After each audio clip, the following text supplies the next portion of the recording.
Hey everyone, welcome to the last of the song breakdowns we're going to do for the songs from the EP. This one we're obviously going to be talking about Starfall. This song is really long, it's very complicated. I'm going to try to kind of go over it at a pretty high level as to not kind of get bogged down and have this end up being like half an hour long. For the kind of theory and construction bits, I'm going to do some of it on guitar and some of it on piano because there's kind of a lot of different sections of the song. Let's talk about kind of the main uh, verse guitar pattern, which is very simple. So this whole song is really in like B minor, world, B Aeolian. Almost the entire thing's in 6/8. The main kind of verse lick is this. I'm just on like a B minor power chord doing like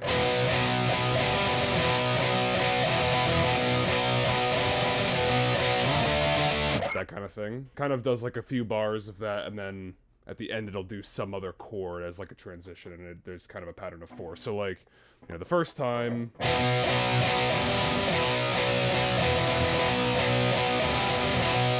up to D.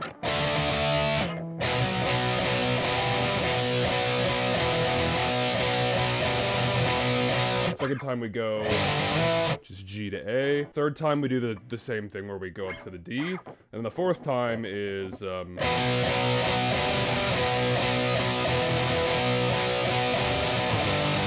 to A and then down to F sharp minor to E minor. Up there. So that's kind of just the construction of the verses. Particularly that main first verse. Now the second verse is the same progression, but it's just a totally different like voicing on the guitar where it goes down to this like heavy like palm muted thing, and basically my left hand is just kind of holding on this like B power chord shape, and so like I let this like low power chord ring out, and then I play like the high notes like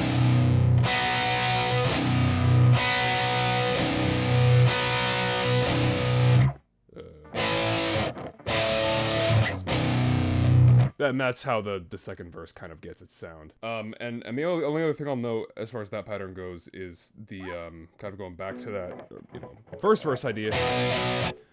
That's also used very briefly at the end of the second verse when we do this crazy like this pattern that's in, I guess it's basically a 19, where it's the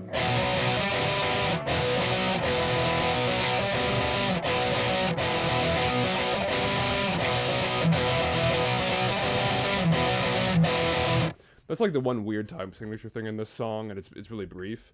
It's just the same, chord and pattern as in like that first verse, but I'm just changing up the rhythm a little bit. And so, obviously, the other main part to talk about with guitar is that chorus lick. The way I play it is not the smart way to play it because there's this sort of like descending riff that would sound, if you were to probably play it correctly or in a more reasonable place on the guitar, you might play it something like this, where you start at the B,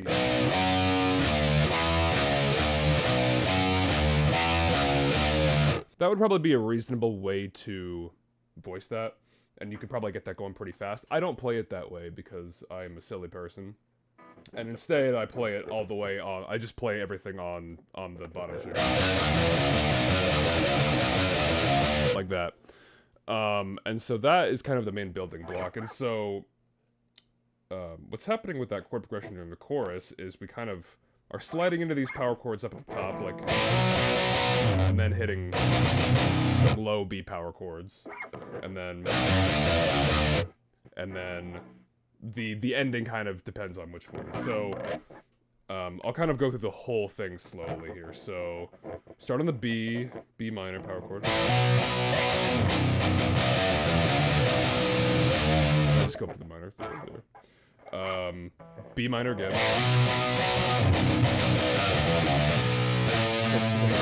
Seventh. And now we go down to G. That is the same way as the first one, and then A.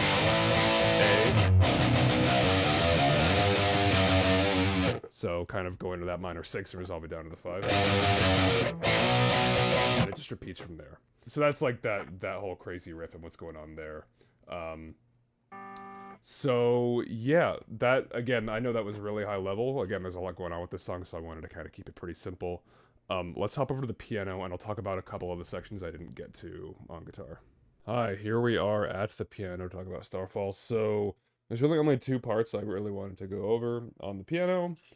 Um, and the first is this waltz that happens kind of in the middle when it goes to the orchestral bit. I'm gonna try to play through it in the key it's in the song. This waltz is kind of weird because the waltz itself was written actually like years before the rest of Starfall was written, and it was in a different key. It was in E minor instead of B minor, and so I sometimes get confused when I try to play it in B minor, but I will do my best. I'm just gonna kind of go over the chord progression here. Um, so yeah, it's a pretty simple B minor pattern, you know, B minor, D major, A, F sharp minor, G, D again, C sharp diminished, F sharp minor. Now it gets quite simple. B minor, A, G, F sharp minor, G, A, excuse me, B minor. And then the rest of the progression is quite simple, where we kind of do this, you know, major 6, major 7, minor 1 thing.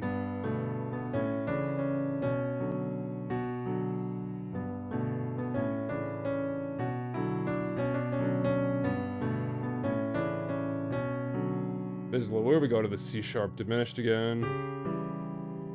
G, A, B minor. So that's the waltz, more or less. And so the transition that comes after that, the bass kind of comes down chromatically, and the right hand pattern's a little interesting.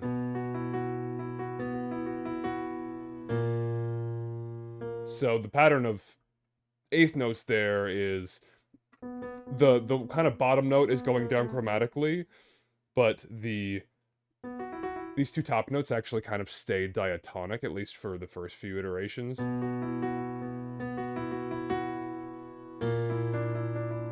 So we're on this B flat now, but these are staying diatonic on E and D.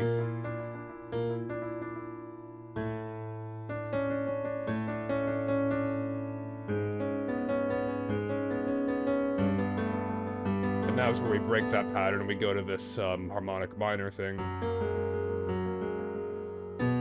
And then we go into the next pattern I want to talk about, where piano does this very flowy kind of thing where we're in B minor world and it's, you know,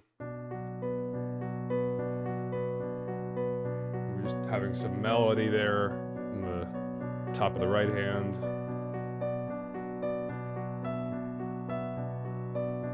Now I do the same thing again, but instead of keeping these two fingers on D and F sharp the whole time, these are going to move up kind of diatonically with the melody.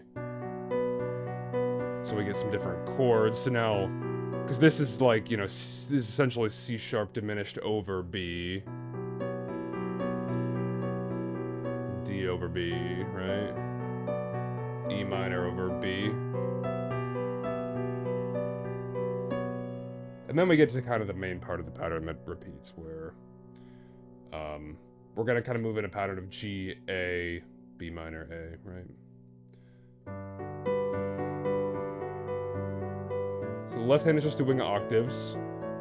These two fingers, these first two hits, are always just on D and F sharp, and the right hand is, at the very top, is going to keep this melody thing.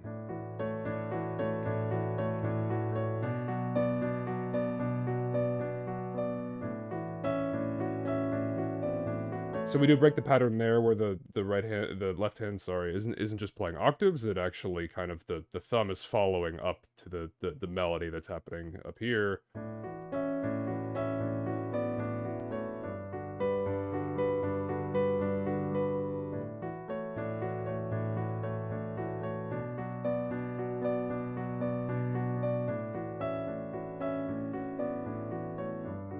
And it does that for a long time, and that's how the song ends as well. So again, I know that was very, very high level. That's just a bit about how kind of some of the theory behind Starfall and how it's constructed. Again, it's relatively simple, and a lot of the complexity is going to come down to what we're about to talk about. We'll move over to reason, which is, you know, how it's layered and how it's composed and how the arrangement was put together. So I'll see you over there. Hey there, welcome back. Here we are in Reason. In my version of the Starfall mix, this is one that I really struggled to mix on my own. The final version sounds much better. Remember, this is not the final version, and we are going to do this without vocals for the time being. Um, so, yeah, where do we start? So, at the very beginning, talking about the arrangement of this song, we just have this one synth. And this is a Dimension Pro synth. Dimension being a kind of obscure synth that was included in the Sonar DAW that I like some of the sounds out of it, really cool. It's this nice chunky thing. And it's just doing this kind of falling pattern, and that comes up a lot.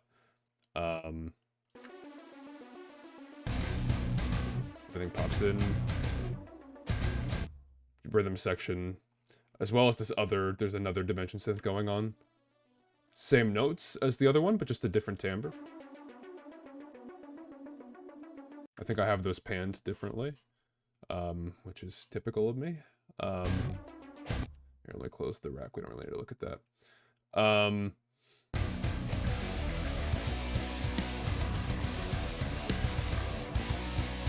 And so, this is really just rhythm section here, except there's also this choir happening in the background. You can kind of hear it's pretty noticeable.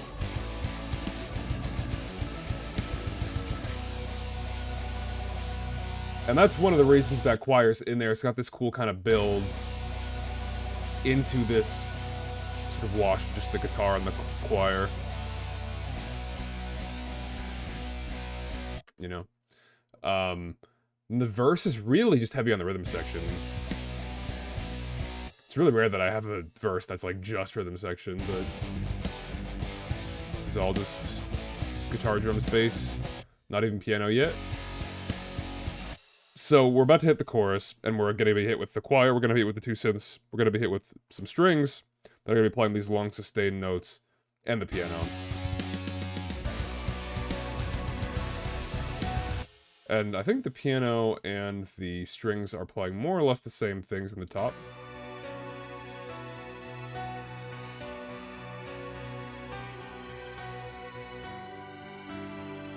Yep.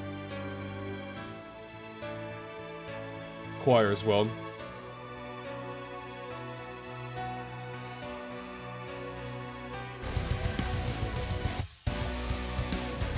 A lot of that gets a little bit smothered by the drums and the guitar, which is fine. I think that, you know, it's a cool layer to have kind of underneath everything. And you'll actually hear in the final version of the mix that Matt managed to bring that out a lot without sacrificing, like, you know, the drums and having them be super weak. Like, he got a really good balance. That's kind of what's happening there. Everything is playing the same parts, and you know, as the chorus ends, this other, you know, kind of pingy one comes back in. This transition, we get those chimes in there, you know. And this is where the arrangement gets pretty interesting. So we've got a few things kind of playing that low note. So there's the piano. Those are kind of hard to hear, but those are, I think there's some basses down there.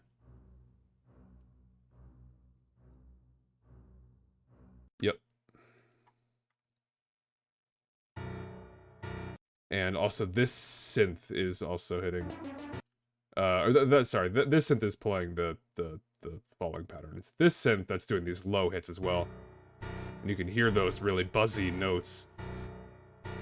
And then the piano's gonna start playing this, like, kind of melody thing. Which emulates what the guitar was doing in verse 1, right? In verse 1, the guitar is doing, you know, and this is kind of doing the same thing over here. Here. Right? Piano's kind of doing that part. High strings are about to come in.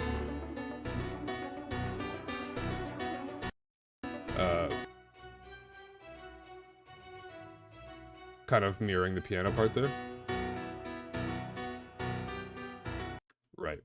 And kind of the main attraction here, well, there's a couple things to talk about. First is the percussion, because we're not using a traditional drum set here. We're using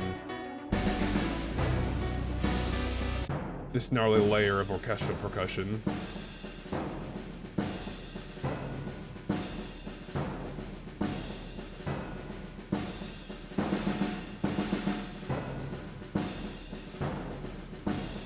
this case, the triangle is really adding just a little bit of extra, you know, dinginess to the same hits as the snare. Ordinarily, I might have the triangle emphasize a different beat, but I think that this part is so heavy on those downbeats that it works well, I think, to kind of merge those together. And then the other really fun part here is the guitar.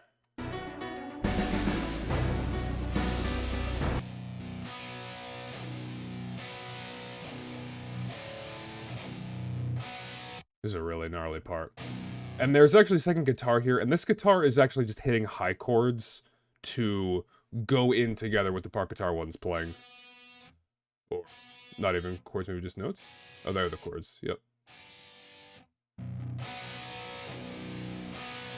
So it kind of just sounds like one guitar part, but there's like a little bit of extra high end that, you know, you can't play all at once when you're recording, right? It kind of has to be two different.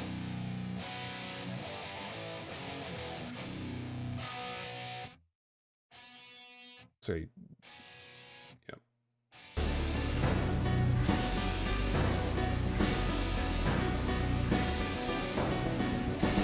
Nathan going crazy on the bass as usual. Then we get to this fun,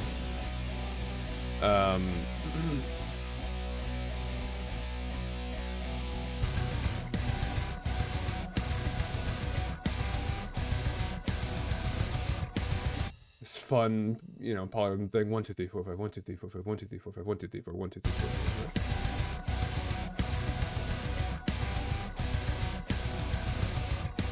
It's really the same guitar part again from verse 1, right? But just a different rhythm. Yep. And then that transitions right into kind of the soft piano part.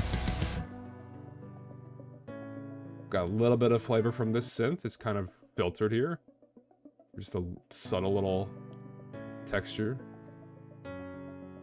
And this part is just piano and vocals. I found some really interesting tensions to use here.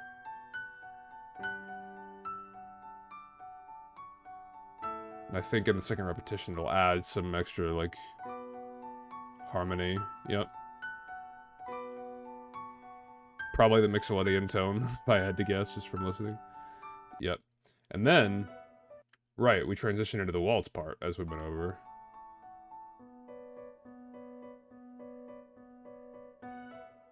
To start off, it's just piano, flute, and triangle. Very delicate.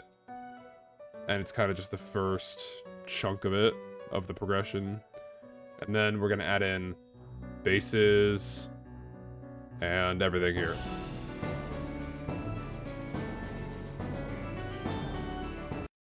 So, piano, I believe, is in unison with the flutes. At least as far as that melody goes. Oboes, what are oboes doing? Might be the same thing. Oh. Yep. Oboes and flutes in unison there. As I talked about in June, these oboes sound pretty bad on their own. And how they transition between notes. But again, because it's kind of, you know, folded into a much larger arrangement, it sounds okay. Cellos and basses, what's going on here? So the basses are doing these staccato hits on the roots, and the cellos are actually doing these like one octave up, but they're actually sustaining the notes. But I think they'll deviate here. Yep.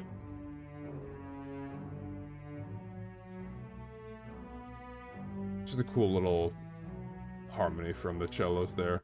And I think it's possible the something might be in unison with them. Let's see, is the horn?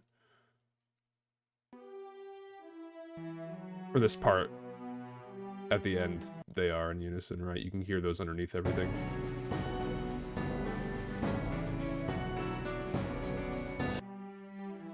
This cool little harmony. Now, what about the tubas? I'm guessing the tubas in unison with the basses. Yep. Holding down the bottom. Glock, I believe, is playing the melody as well. Yep. And then obviously all the percussion is just adding this, you know, kind of consistent 6/8 feel.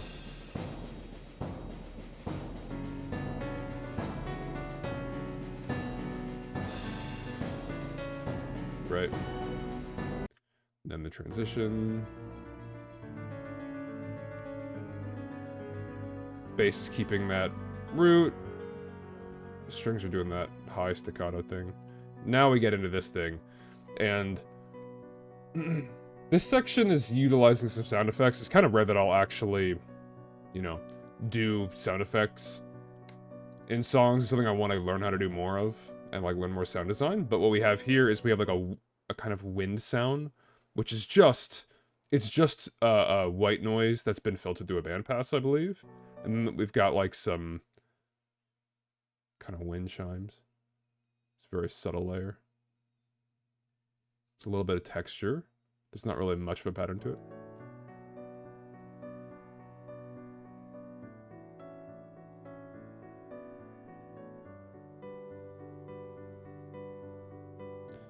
It's very serene.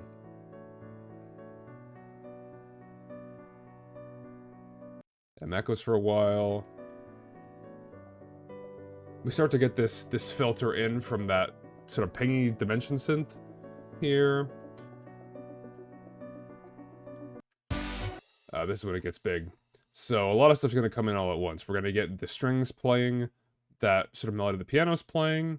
The piano's going to get really big, and then we're going to get all the guitar and bass here. So if I do just strings 2 and piano, you'll hear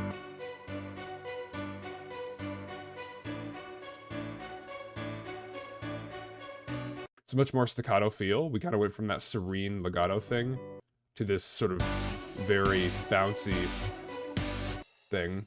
The guitars are playing some cool chords. These are just like, not quite shell voicings, but they're like, I think these are chords that are just have like a, and maybe it is a shell voicing. I think it is like a spread out voicing where it's like 1, 5, and then 3, and then an octave or something like that.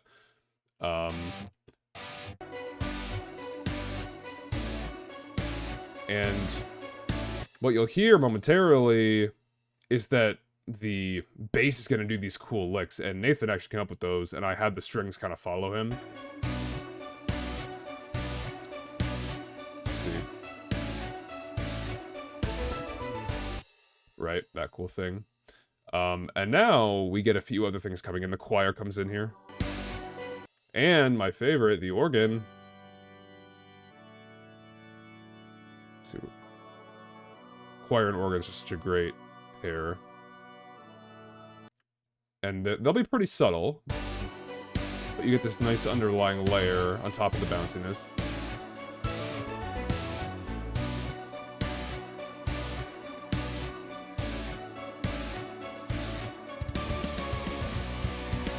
And then we're into the chorus again. And this is arranged the same as it was before, except I think the first time we hear the chorus, it doesn't have the organ, so this layer is kind of new. God, I love pipe organ.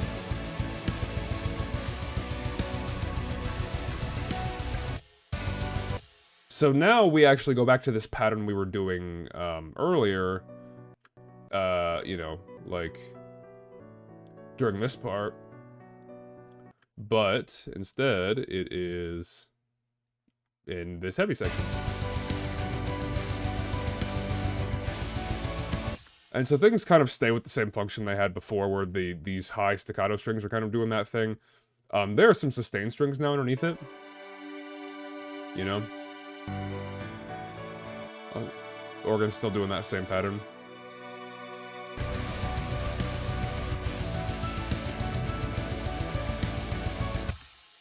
The guitar riff is essentially the same as it was during the chorus, but it's a slightly different chord progression. All that's changing is those chords on top, where instead of like B minor, G, A, now it's just G, A, B minor, A.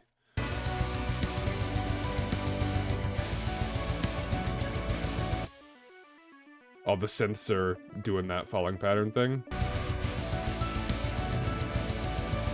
Kind of wash out.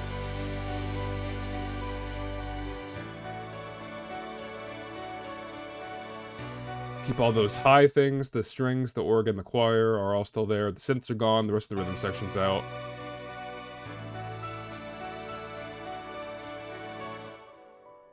have this sudden thing to get back to the piano.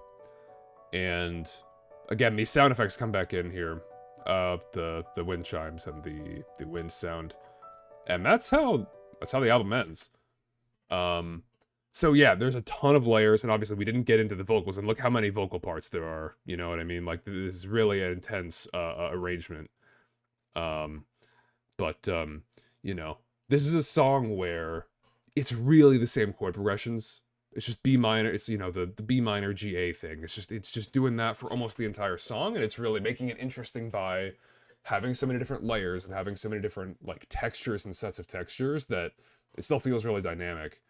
You know, it's like you can do a little with a lot, and that's why I get frustrated when people kind of bash the 4-chord thing. It's like 4 chords is only boring if you're boring. You know what I mean? Like, you can do a lot with a little if you know, put a little bit of time into thinking about how you want to arrange things. Great. So yeah, that's Starfall. Thanks for sticking with me. This was the kind of last of the song breakdowns for now. The ones that were on the EP that are going to be on City in the Sky. I might do more for the new songs. Like I said, let me know if you're interested in hearing some new ones for the new songs, and if so, which songs you want to hear kind of broken down. Yeah, City in the Sky is coming out this week, so make sure to keep an eye on Spotify and YouTube and wherever else you might listen to music, and give it a stream, because it's really good. I'm really happy with how it came out. So I'll see you soon.